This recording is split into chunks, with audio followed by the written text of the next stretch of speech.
நான் யார் சீரீஸ்ல இது ஒரு 15வது வீடியோ. ஓகே. வழக்கமா இருக்கிற அந்த நான் யாரை விட இதுல வந்து க்ளூ கொஞ்சம் கம்மி. ஓகே.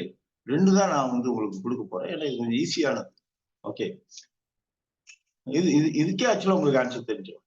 நான் அமுத சுரபியில் உணவு இட்டவள் அப்படின்னு அவங்க தன்னை பற்றிய உங்ககிட்ட அறிமுகம் பண்ணிக்கிறாங்க அவங்க. ஓகே.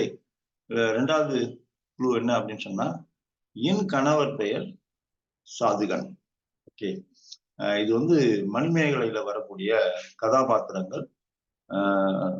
இது நல்ல ரொம்ப சுவாரஸ்யமான கதை இது. அந்த அமுத சுரபியில உணவு இட்ட பெண்ணின் பெயர் வந்து ஓகே அது ஆதிரை. ஓகே, இதுதான் அதுக்கான ஆன்சர். ஓகே, ஸோ அடுத்த வீடியோல நம்ம சந்திப்போம் நம்ம. ஓகே, பாய்.